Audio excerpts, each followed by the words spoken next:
the open border right now that we have has led itself to a complete debauchery. Nearly 10,000 migrants a day. That's among the highest numbers ever recorded. U.S. officials now warning that the situation is nearing a, quote, breaking point. You have people hanging from bridges down in Juarez. The violence has been magnified. They are trying to take over the United States. There are over 13,000 illegal aliens convicted of homicide roaming the United States right now. They're taking over apartment complexes. They're taking over towns. They're impeding on the natural lives and day-to-day lives of United States citizens. If I could afford to leave, I wouldn't be there. She says neighbors fall asleep to gunfire. Her car still damaged from an overnight shootout. So if it was a slow drip in the 90s, what is it now? I think the spigot's wide open. When I was down there in 97 to 2001, it was a different border. And then it was even a different border from the guys that were there before me. I think the open border right now that we have has led itself to a complete debauchery. When I was down there, we bumped into some Mex feds on the other side, but there was was there corruption? Yes. I think the corruption is heightened today. I think it is a stronger based cartel controlled border. I think that also it's a more violent border. I think there is more stacking up, not only of narcotics loads, but there's more stacking up of human trafficking loads. There's more people coming in through the southwest border today than there was obviously back in 1997 through 2001. I think there's basically additional nationalities of people coming through the southwest border, be it Chinese, be it Middle Easterners, be it interior countries within Central and South America, to include Venezuela. And Venezuela, and I think we should explore that later in the conversation, the impact of those criminal organizations that are unloading their criminals into the United States. I think the border today is more porous. I think that it was a little bit more controlled back then. And I appreciate all of that. And by when you say more porous, are we talking by a factor of 2 or a factor of 10 or a factor of 100? Like if it was a slow drip in the 90s, because that's what I imagine it was like, a slow drip. Right? We had to worry about big amounts of weed and coke. Now we have fentanyl. Now we have entire truckloads of bodies. Now we have entire caravans of people coming across. And it's not just folks looking for a better life moving from Mexico to the U.S. Like you said, we now have Chinese nationals coming across. We have terrorists coming across. All of South America and Central America coming across. Some of these countries emptying out their jails and coming this way. A lot of gang members. So if it was a slow drip in the 90s, what is it now? I think the spigot's wide open. To be perfectly honest, I think the spigot is wide open. I think the guys and gals down there, their hands are tied, absolutely tied. I remember working with the Border Patrol back in '97 through 2001, and they were go-getters. I'm not saying that they're not go-getters now, but I think their hands are a little bit tied. And we're seeing that across the board in local law enforcement. Every city and town across America. Hands are tied. Completely agree with you. I think the hands are tied from a political nature, from an optics nature, and optics and politics, they go hand in hand, right? Absolutely. So you literally sit there and you say, hey, you know what? How do you curtail that? You need to give them resources.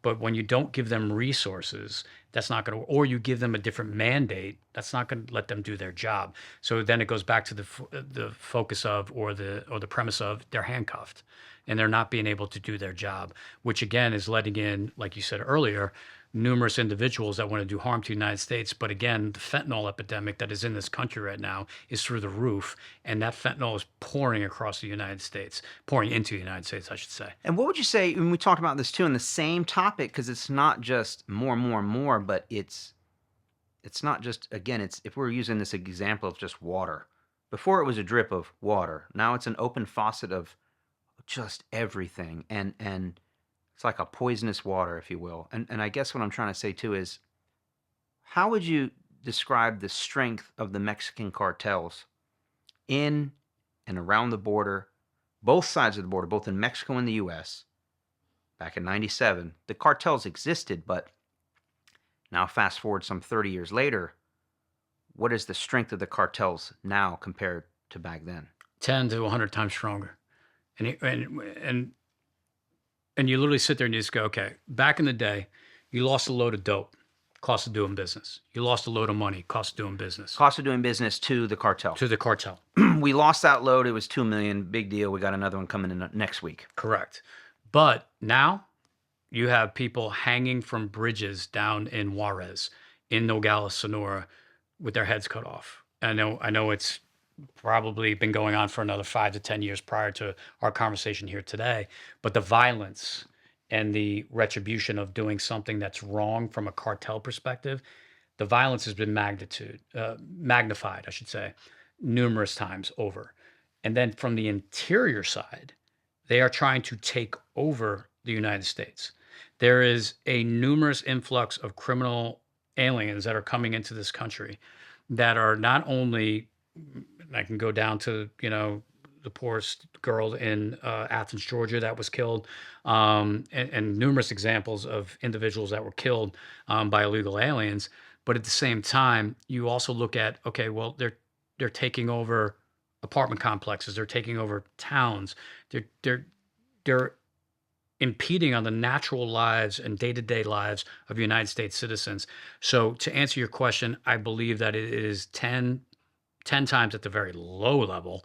It is a very, very impactful and violent border. And that is not only happening on the border, but it's happening on the interior. And that's what I really wanted to zero on, because someone listening to this will be like, what do I care about the Mexican cartel down in Juarez? Can we say it a different way? Is the Mexican cartel in the United States? 100% it is. All the cartels, because if you think about it, the cartels are in the United States because you have to have command and control elements within the United States to control distribution, to watch the flow of your dope, your product, and your collection money. of funds. And think about the collection of funds. That's huge, right? So how do they get the money back? It's either going to be bulk currency or they're going to use the United States financial system, which if you use the United States financial system, then you're actually lessening the United States financial system. So you have the development of shell companies. You have the development of numerous entities that are used to facilitate the transactions and the movement of money. That could be a money service business. That could be a business that is just generated for the sole use of a shell company to move money back down to produce additional narcotics, which is killing United States citizens and then killing others that are trying to interdict it, police officers. So if you look at it, the infiltration of cartels in the United States is happening. Where is it happening? It's happening in major metropolitan areas and the suburbs as well. When I was working in Atlanta, there was certain suburbs in Atlanta that you knew if you wanted to go make a narcotics case, I would go to this town. I knew where I had to go because I knew the cartel was there. Chicago, case in point, Colorado. You sit there and you go, oh, well, Denver, nice town, it's great. Okay, go to the suburbs. Go to Aurora.